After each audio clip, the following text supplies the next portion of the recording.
Hey everyone, Coach Patrick here, Endurance Nation, back with another weekly video. This is my opportunity to share some information and knowledge with you. Part of our work here inside Endurance Nation is around education, taking lessons learned that we have inside the community and sharing them out to you so you can become a better, smarter, and ultimately faster athlete. This week, I'm talking about choosing a fall half marathon. This is an important concept. We use half marathons strategically inside Endurance Nation, predominantly for our work with triathletes, but also for runners as well, whether you're ultra running or just regular marathon, half marathon running.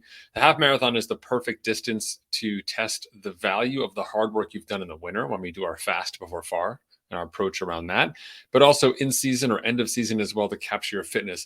The half marathon is that perfect sweet spot of it's just longer than an hour workout, which would capture your threshold, or in some cases, a little bit longer than just over an hour. But it's not so long as a marathon that it requires special training and also brings with it special associated costs like the breakdown of muscle, the strain of repeated high volume weeks on your legs, and then also the goals associated with marathon. People are really more emotionally attached to their marathon results than they are their half marathon results. So the half marathon ends up being sort of a much safer and, in our case, strategic alternative. So as you're looking to the fall and you're thinking about picking a race or what are you going to do, it's really important that we keep you training at some level up until the weather in your area kind of takes a nosedive. So for us here in the Northeast, it's kind of around November, mid-November, things legit start to get cold or there's frost on the ground and going outside isn't as much fun anymore. And we transition indoors. But before we hit that window or wherever you may be, having that distinctive end of your season, if you don't have it weather-wise, geography, I don't feel sorry for you, but I do want you to kind of draw that line somewhere and then pick an event sort of towards that point in time that we can use not only as a target for some training to give you structure, but also as a benchmark to capture some level of the fitness you've had for your year. This is important when we have a season where you haven't had a season like this year may have been for you, but it's a season where you've also done some good work. And then you can compare, 13.1s to 13.1s to 13.1s, and they may be different with races and times and conditions. But generally speaking, across 13.1 miles, most of those conditions kind of net out unless we're talking specifically about temperature, right? So we're not going to have just a one direction in your face wind the whole time. Your run will be a loop or an out and back, things like that kind of get sorted out. So why do you want to pick a half marathon? Well, for the reasons I mentioned earlier, we want to train to be fit and have guidance. So it's enough work that it's going to take a few weeks to get ready. But we also want a level of work on the event that's not going to crush us moving forward. So we want to be able to emerge from this event and enter our winter training block, sort of ready to go, excited about the out season. For us, that full season starts on November 1st. So you can become a member in October and then launch that full season approach with us. And having that half marathon result is a bookmark, a capturing of what you've done before and the value of the work that you've done, and a tool for us to use going forward to say, this is my fitness in October. How do I build upon that? How do I capitalize on it? The data we get out of a half marathon, just to take it to the next level, is helpful because we could see how you perform from a pacing perspective.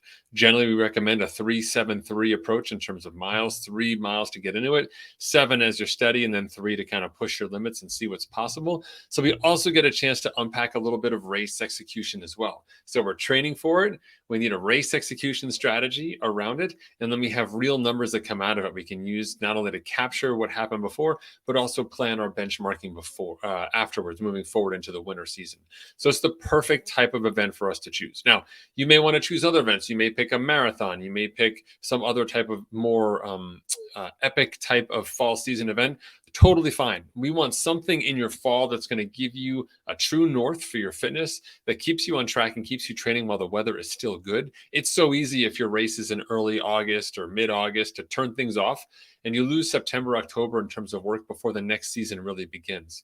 You may want to use our run durability program and just have some baseline structure, but on a macro level, it's still helpful to be adding some volume strategically, like a half marathon, which is just enough work but not so much work that it's going to end up hurting you at the end of the day. So finding that really key balance, I think, is important in capturing those 3 elements: the work that you've done to date, the ability to put your race execution into play, and then data we can use going forward. So that is why inside Endurance Station, we recommend that no matter what you're training for, that you pick a half marathon as that end of season fall event as an opportunity to capture things. Bonus that during this time of COVID, half marathon is likely to happen. And if it's not, get creative and you can map your own, create your own course, your own aid stations, maybe get the family or friends out there to cheer you on, or or us, heckle you as well, whatever gets you motivated, and then get that result done. If you've got questions about picking a half marathon or what it means to start with a team or get involved, just put them in the comments here. I'm happy to answer them for you. Or visit us at endurancestation.us, where you can click on that red chat button in the bottom corner and leave a message for me or anyone on staff, and we'll help get you up to date on the best steps forward to make sure that you're ready for the upcoming season. I hope you are healthy and safe, and I do look forward to connecting with you inside the community. Until we talk next week, have a great one. See you.